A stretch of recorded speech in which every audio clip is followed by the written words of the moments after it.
Welcome to the Super Conscious Success Podcast, where Jen and her Super Conscious Success family co-hosts bring you valuable content each and every week on topics relating to manifestation, spirituality, and most of all, using your super conscious to manifest success in all areas of your life.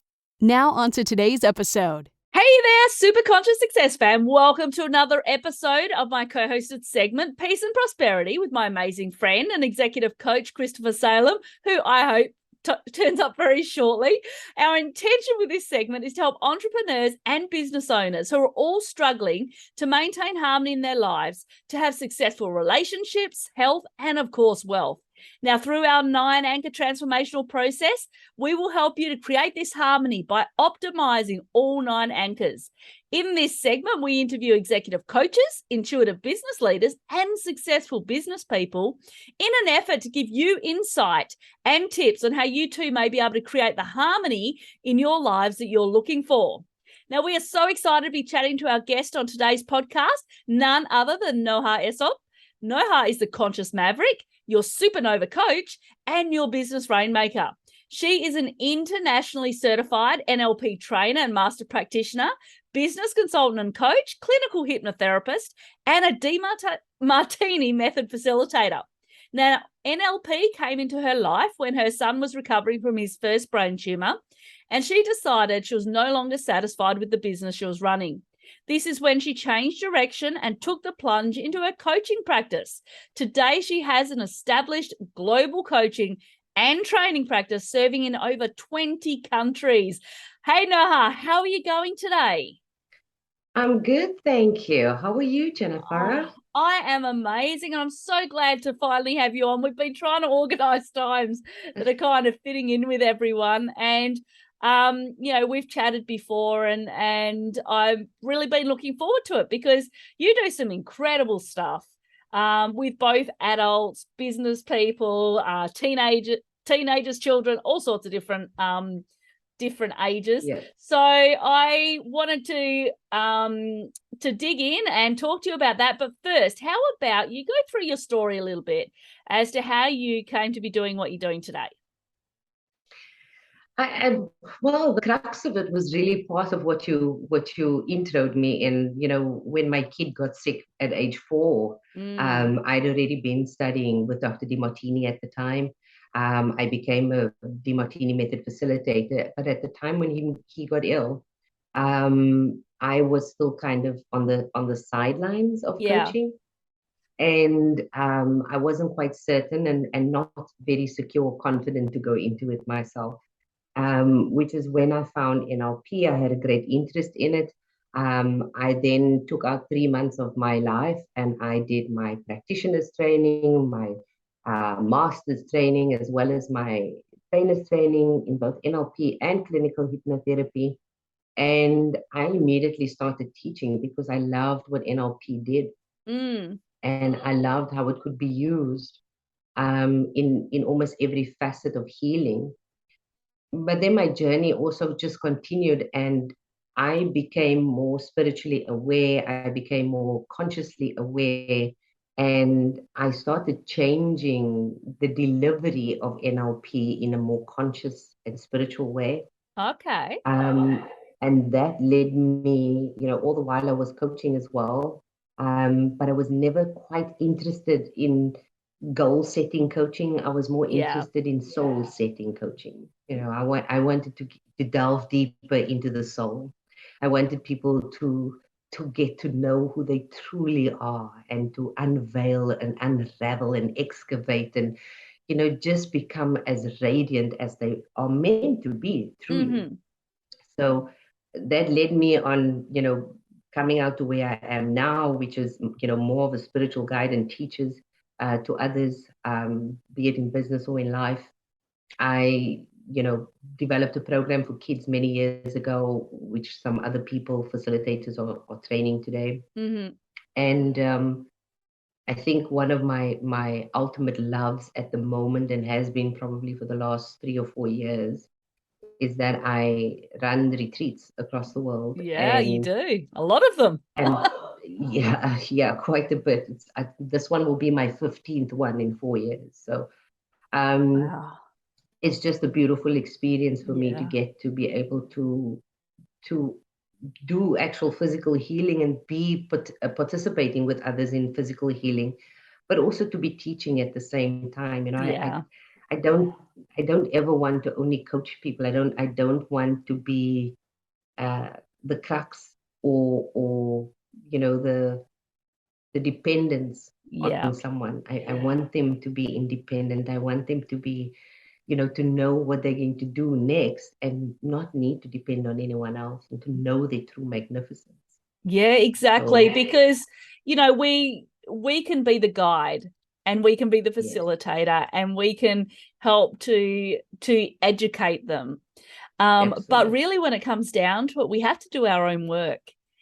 Yes. And especially because, like you said, our soul is so magnificent. Our higher self is so incredible and knows exactly who our best version of ourself is.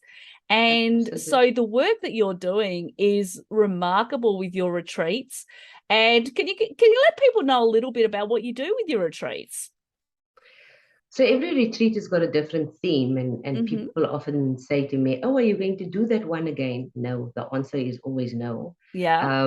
Because my retreats is almost kind of, it's going in order of my own life, Yeah. in Okay. all honesty. So as I grow and evolve and become more of me, so too do my retreats. Oh, that's beautiful. So, I just love that, Noha, because I believe that we're all on this personal journey mhm, and we're all on this experience. I'm the same since I've been going through my awakening and all of last year going through the dark night of the soul and doing a lot of growth.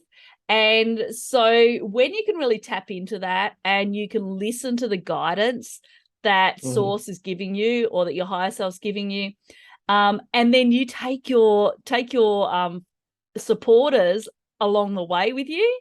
That's yeah. that's beautiful. I love that.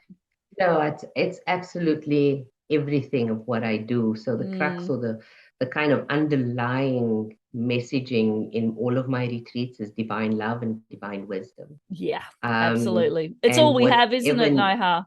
yeah, no, absolutely. And but yet there's so many people, fortunately or unfortunately, doesn't know how to unveil Yeah. to get to that point, right? Mm-hmm. Because the the the journey towards swimming in that divine love and wisdom Yeah. is is is to get naked Mm-hmm. as much as we possibly can. It's to unravel. Yeah. It's to recalibrate. It's to come back into alignment over and over and over. And it's gonna cost a lot of death and rebirth. Oh, yeah. Okay. And It's so it's not always the I most comfortable experience, but I tell you what, no, it's not. And often I feel like I'm a rebirth doula. yeah.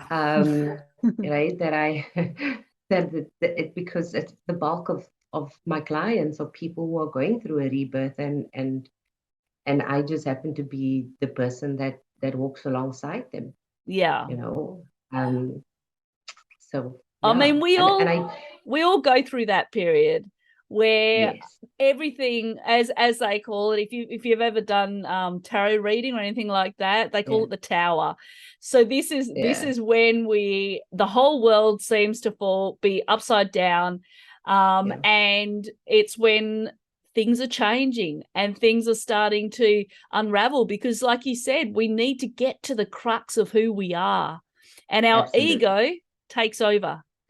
And yes, unless we can really figure out what our core is and what our values are and what our beliefs are, and this is where NLP probably came in really handy for you as well, because it can did. you let our listeners know a little bit about NLP, because I have mentioned it a couple of times, and what the purpose of NLP is. Mm. So NLP firstly stands for neuro linguistic programming. Mm-hmm. The bottom line, or the simplest way to understand NLP, is that our neurology, the way our mind works, is actually evident in our language, Yeah, right? So the absolutely. words that we use, the emphasis where we place it in a sentence, says a hell of a lot about our neurology, our mindset, where we are not in life. Mm-hmm. And so NLP works on the premise that because we can see that and hear that when people are speaking, we can also help them undo it or redo it into a way in which they would choose to have it more often. I think one of the biggest advantages for me of NLP is that language aspect, because you get to ask some pretty powerful questions. Yeah. Not just to others, but especially to ourselves. You know, we don't kind of get the opportunity to wallow in our own pity, because we're sitting with a set of powerful questions to kind of dig and delve where we need to go, while also just remaining present, you know, in this now moment. I think, you know, one of the things also about NLP is that it creates very deep healing. Yes. And it can create healing in any area of your life and in any stage of your life. So if we are where we are now in age, for example, we could go all the way back to the womb, or we could go to a previous lifetime. Oh, Right? wow. Is that because it hypnotherapy- changes is that because, does it have anything to do with beliefs, or is there another kind of structure that NLP uses to be able to do that? Mostly timeline healing, Yeah. which some people call it separately to NLP, but it's actually initially it's from NLP. Okay. Timeline healing allows you to actually go on your timeline of life all the way back. Okay. But if you've studied a bit deeper into hypnotherapy, as I have, you can do a past life regression, which you're using the same techniques of NLP within hypnotherapy. And you can do a past life regression and go all the way back to different lifetimes. Yeah. I had my records read, my Akashics read, and some of my past lives read a little while back, and it's absolutely fascinating. And what I found fascinating was the connection between each of the lifetimes. And with one of my lifetimes, she was able to go back 2 lifetimes because it was during just before an interview. And she realized that in one lifetime, I've always been a healer. In every lifetime, I've been a healer. But she said in one lifetime, I was a shamanic healer. And my mum actually transitioned to the next lifetime with me. And because we obviously still had stuff that we had to work through. Yeah. And I honestly believe, and it's really strange, but I honestly believe that my mum from that lifetime, my last lifetime, has actually come back as my daughter, which is a real interesting. And this is what we kind of like start to, because my daughter is an incredible like karmic relationship with me. Like she's taught me so much about myself, and I've taught her so much about herself. And so once you can tap into that, and you can tap into because our souls are like everlasting. They never, they infinite. never, there's no such thing as death. That's what I was thinking of. Infinite. That's what I was trying to get. You got me. So the infinite. So there's no such thing as death. There's such thing as transition. So I want you, can you very quickly just explain to me, if you could define, because you're a conscious coach. So can you explain what consciousness means to you? You know, at a very base level, for me, consciousness is a deep state of awareness and a deep state of presence. Yeah. And whatever we want to call that awareness or presence, by whatever name or by whatever title, it's to feel deeply connected, supported and loved and guided by the awareness and the presence that is always present and never absent. Yeah, right? Absolutely. Yeah. And when you have that knowing, because I think there's so much fear that's in this world at the moment. And I think when you have that knowing and you have that trust and you have that faith and you understand that all there is love. All there is, we're all one. There is no such thing as separation. And so all that there is love, but we have to be able to remember this. And this is what we're put here for. Our ultimate purpose is to remember our journey and to remember what we're here for and to remember that it is about love. And that's what I suppose you're doing with your remarkable retreats. What's this retreat that you're doing? You've just done one, haven't you? I did one in July, and next one is coming up in November. And The where's one that in one? November is interesting because it's called The Sounds of Love. Oh, nice. It's a soul sound journey to divine love. Yeah. So sound bath, Beautiful. sound gong bath, Sound drumming, vibration, shamanic and drumming. yeah, beautiful. That sounds like a lot of fun. It is. Yeah. It is. And it can So really open things up. And no, absolutely. and I And think, that's the yeah, intention. yeah. And I think the thing is, it's such a healing process, because, you know, all sorts of things can happen when you're healing. Your emotions can start to open up. You know, you can start to connect, because so many of us are so disconnected because we're so busy all the time. Yes. And I've always said, to be able to connect to your higher self and to source, we need to quiet. We have to. You know, there's so many answers in the stillness. Oh, totally. And it's funny because sometimes I'll be driving along in my car and I'll be listening to some music, and all of a sudden I'll get a tap on my shoulder, just saying, turn the music off. So I'll turn the music off, and then all of a sudden these downloads flood in. But it only happens when you're at that place that you're still enough. When you're at that place. And of course, we know the subconscious, right?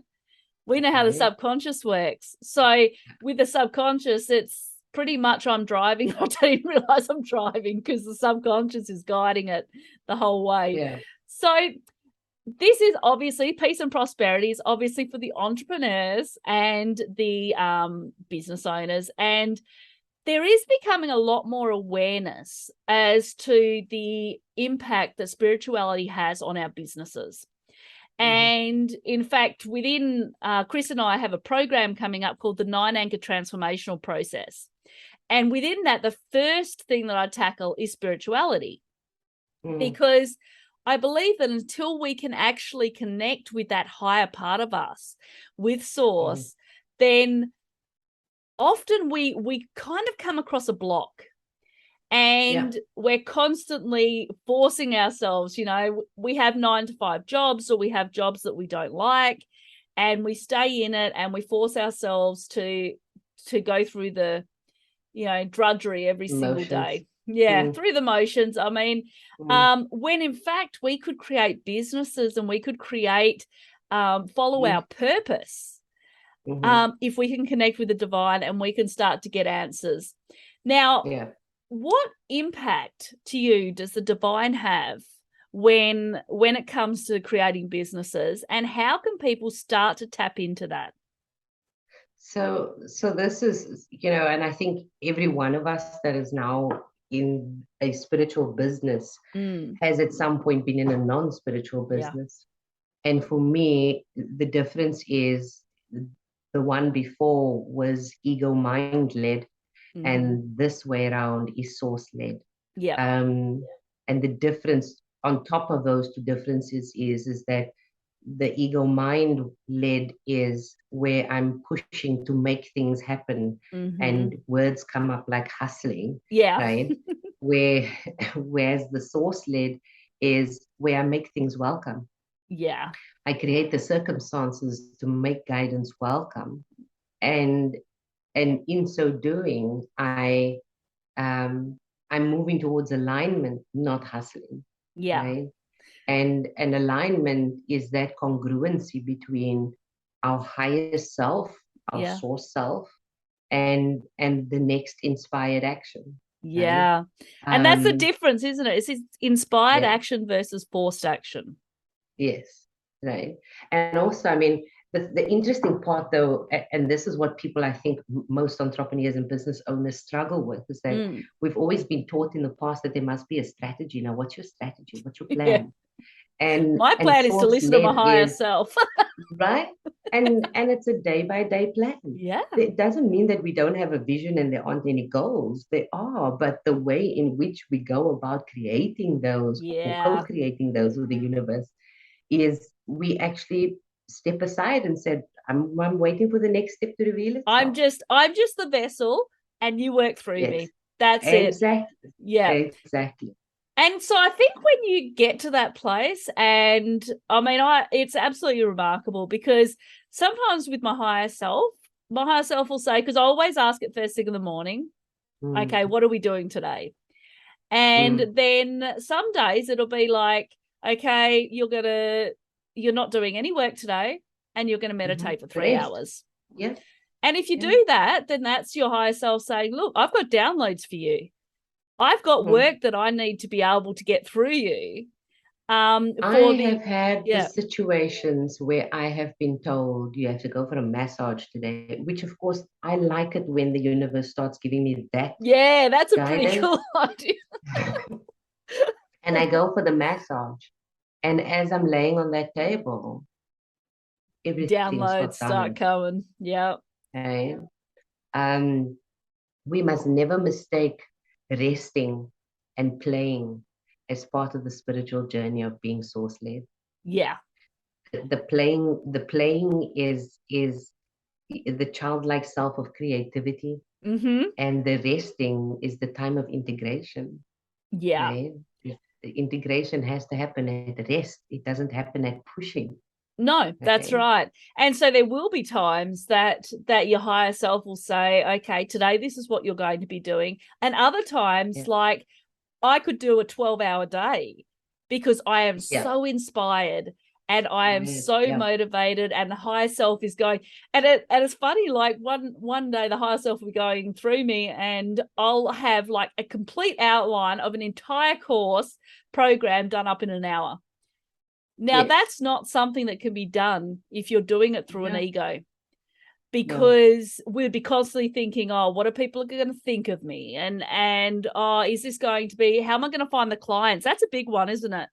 It's like, how am I going to find the clients? So if you were to answer that, and it's a fear that people have, who's going to want to buy my program? And we attract our clients to us. Absolutely. And but they're also sent to us. Exactly. And so don't you think that if we have an idea, that source has sent that to us?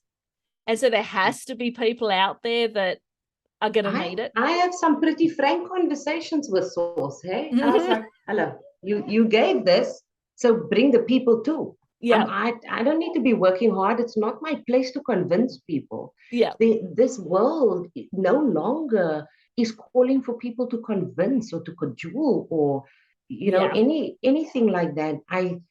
When I do sales, and let's talk business terms here because sales is always a big thing. I don't do sales. I do invitations. Yeah, exactly. I'm your inviting authentic people self to a path of love, and that's really all that I'm doing. There's some people that's going to jump at it if they are ready, or join in, and there are others that may not be ready or is not my soul aligned client. Yes, exactly. Right? But is someone else's who is deeply aligned to them. Yeah. I think also that we have to recognize that on the soul-led journey, trust and surrender is the biggest sales strategies that we could possibly have in our toolbox as a business owner. Yeah. And I believe another piece to it is joy. And I think another piece is loving what you do. Absolutely. And if you're taking that inspired action, I believe that people are going to notice that. But also the universe is also going to reward you for that, taking the inspired action, because again, you and I are a choice. Yeah. Right? We could have been given the inspiration but not taken action on it. Yeah. Because we're taking the action on it, it's being rewarded. The universe is constantly reciprocating our joyful actions. Yeah. And I think this is the problem, is that sometimes, because when we are ego driven, we miss those messages. And we have a hard time figuring out, okay, is this my ego speaking? Is this my higher self talking? Conscious Success fam, thanks so much for joining me in this interview. And I'm just taking a short break in the interview just to let you know about an exciting offer that I have for you.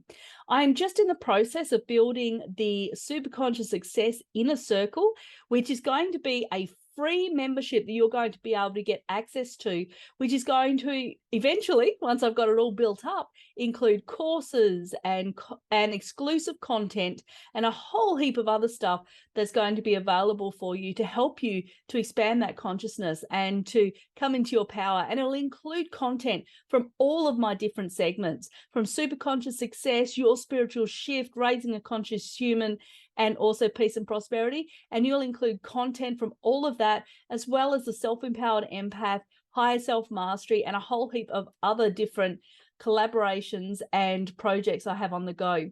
However, to get this free membership, you do need to go and sign up. So if you go to superconscioussuccess.com/inner circle, you can sign up absolutely free for it. As the content builds and I reach 1,000 subscribers, I will then be making it a premium product, which means that you will no longer get it for free. It will be a monthly charge. But if you get in now and you get into the free membership, then you will have that free for life. So head across now as we're in the building phase, and you'll start to get more and more awesome content flowing in.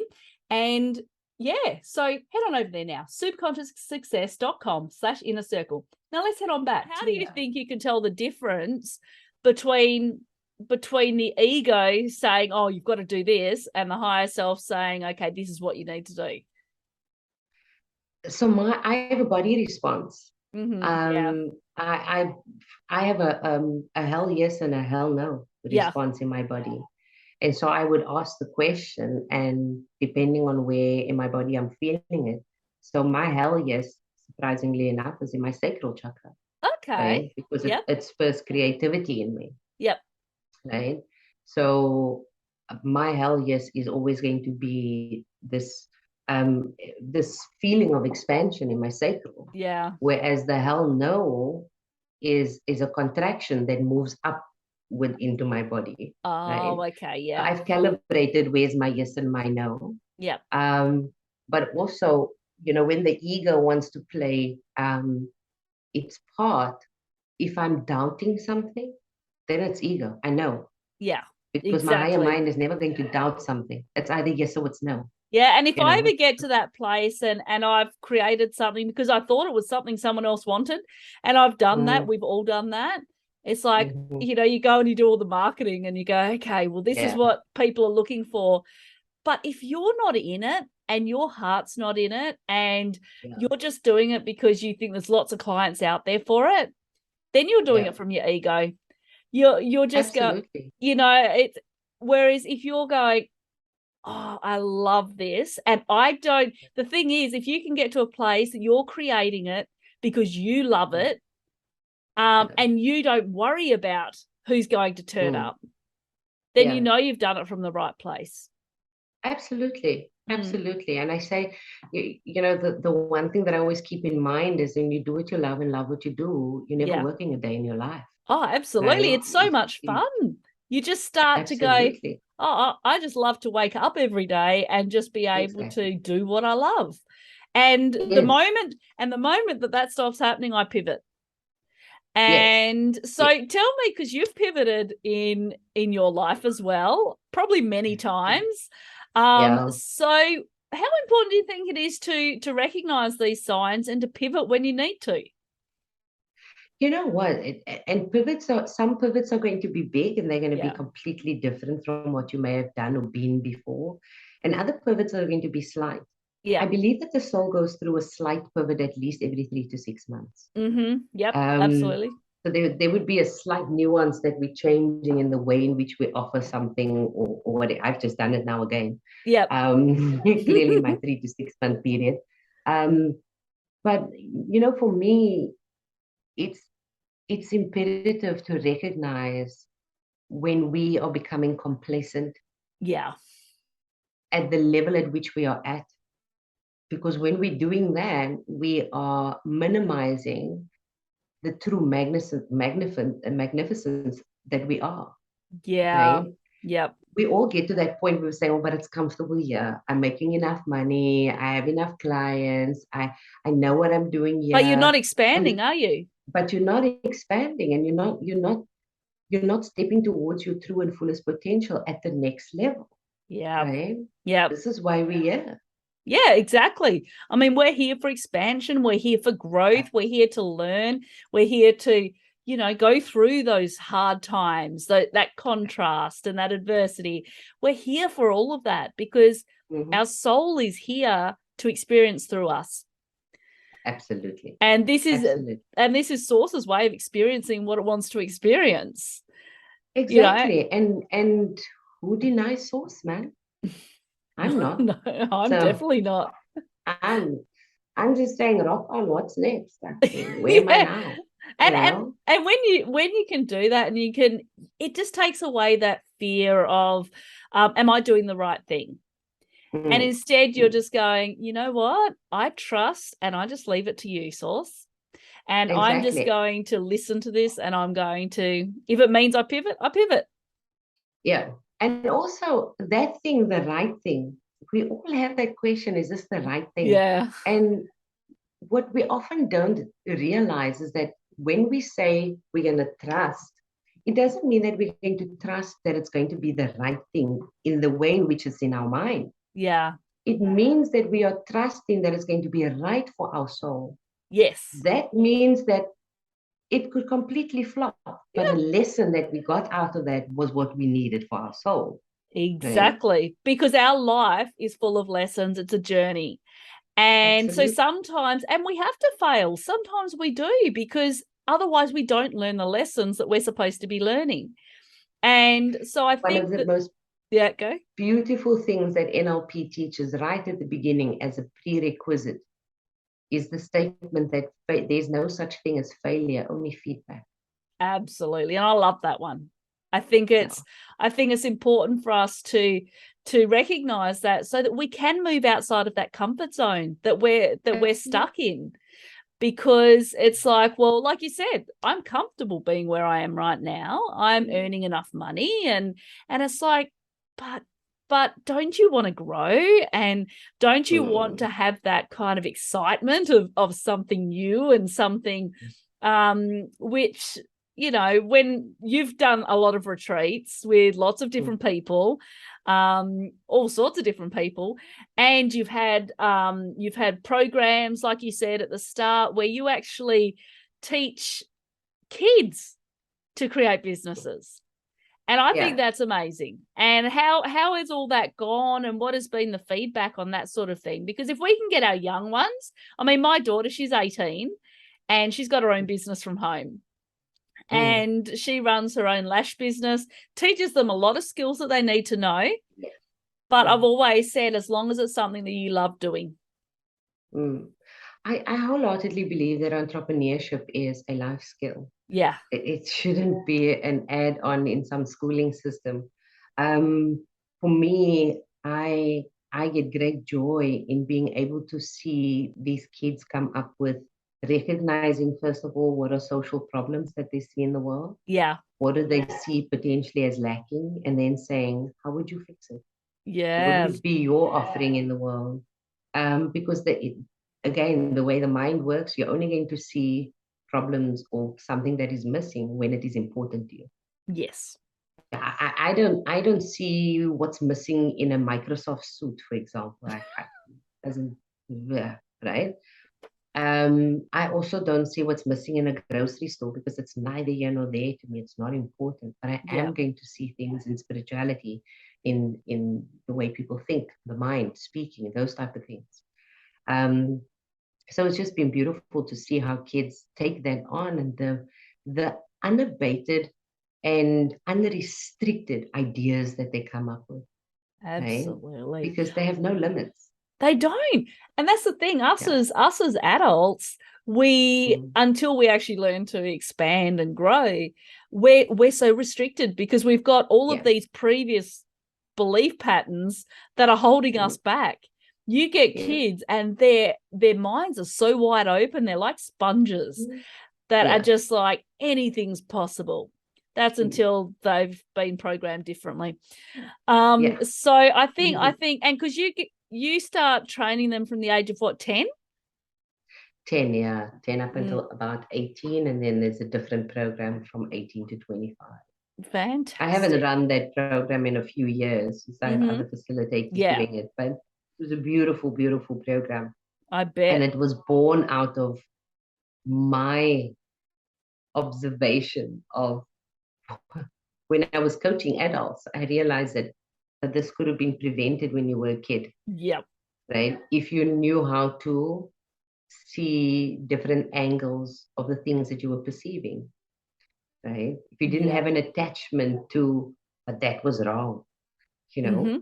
And so I decided to teach children how to be able to view things from a myriad of different ways, and how to identify their own feelings.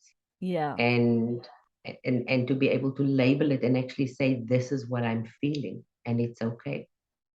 Oh, that's beautiful. I think that that's a really great thing for you to be doing, because if we can get our kids to start it from a young age and to be able to recognize their own potential, because our kids have so much potential if we just allow them to embrace it and to figure out what means something to them.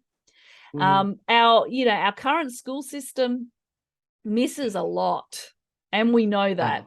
It's just, and in our country as well as in your country as well, in the States, it doesn't matter where you are. I think our school systems, which is why so many more kids are being unschooled now, because they're realizing that as great as education is, I mean, we both have programs and courses and I'm a lifelong learner, so I never stop. Yeah, absolutely. And so I think that, as great as that is, I think that kids are missing out on so many life skills at school. I would love to see schools that, as you said, they teach about entrepreneurship. They teach about wealth mindset and, prosperity consciousness and all that sort of thing, rather than the standard subjects that probably they're not really going to use a lot of in their life. Maybe they'll use a bit of maths and a bit of English, but even so, the important skills, like even things like quietening and connecting and spirituality and meditation, all that sort of stuff. Imagine how at peace our kids would be, how much less anxiety and stuff they'd be dealing with if they learnt these skills. Absolutely. And all of that was in my program. It is in my program as well, because that stillness was very important for me to show kids. And I have knocked on so many doors of so many different schools. Yeah. And they're too afraid to be different. Oh, yeah. It's something in fact, that I actually went as far, I wrote a schooling curriculum. Oh, really? Unpublished, incomplete, but I wrote a schooling curriculum because it was cheesing me off that much. Yeah. I'm one of those people that if I get frustrated with something, then I say, I'm like, okay, what can I do to change it? Yeah. I just create something new. Yeah. So, and I think maybe the times are changing. Who knows? Yeah. Maybe things are starting to. I think in a few years' time, it will be ready for sure. Because we know that the consciousness is changing. Yeah. We know that there's a massive change in the collective consciousness. And so I agree. I think in a few years, maybe things are starting to open up. I know people that, they start off small and they start off just, taking gratitude into the schools and just teaching the kids about gratitude, because allowing them to recognize how lucky they are, about what they can be grateful for, and their performance actually increases. Yeah. Because they're more at peace. And the anxiety levels go down. And, and I know people that actually a really good friend of mine, she's going into the schools and she's going to be doing like 3 sessions of teaching kids about being connecting to their higher self. And, so I think it's really powerful. So thank you very much for your service in doing that. I really appreciate that. And I think, I'm a mum of 2 kids too, and I really wish that sort of stuff was around when my kids were little. But I know. I started this 10 years ago, Jen. Yeah. But I wasn't awakened. Early. I wasn't awakened enough at that time. And that's the thing. I know, and the world wasn't either. No. And so, I parked it after, 5 years of doing it because there was just too much resistance. Yes. But I think in the next 5 years, potentially, there would be less resistance and maybe even more welcoming. I think so. And I think you'll find that that'll probably take off even more as well. Yeah. You'll have to hire a whole heap of new people to be able to take on all of that. But look, I know that you have other appointments. You've got a great masterclass that's coming up. How often do you put your masterclasses on? So I try and do a masterclass at least 2 to 3 times a year. Excellent. 3 masterclasses, but I take so this one particularly that I'm doing is how to host your own magical retreat. Oh, beautiful. So I'm teaching all the highs and lows, the do's and don'ts, the big, the bad, the ugly, the behind the scenes. I might have to come to you one day for that because I'm hoping next year with a couple of my brands we're going to start doing retreats. So that's a beautiful experience. Yeah, honestly. I just love people and I love teaching like you, and I think that just being able to have that experience with a couple of my different brands, I think is going to be a really great experience. So so I'll definitely come to you for that. So awesome. So you've got that coming up. Can you let our listeners know how they can get in touch with you? I've really appreciated you talking about this today, and just let them know how they can get in touch with you and that sort of thing. So I'm found on all the socials, Instagram, Facebook, LinkedIn, even though Jane found me on LinkedIn, it's not my highlight. Yeah, it's not your favorite platform. I get it. Yeah. But then I have a private group on Facebook called The Sacred Collective, where I teach every Tuesday for free. So whatever questions or what I see in the collective, I teach on it. Fantastic. A kind of a how-to guide of whatever topic. So you can find me on social media, Noha Essop, and The Sacred Collective on Facebook. Fantastic. Okay, well, thank you so much for your time today. I'm so sorry that Chris couldn't meet with me, but I think we had an awesome interview, and we will catch up very shortly. Okay. Yeah. Thank you so much for having me, Jen. Okay, thanks, Noha. Good luck with the masterclass. Thanks. Okay, I'll catch you later. Bye. Bye-bye.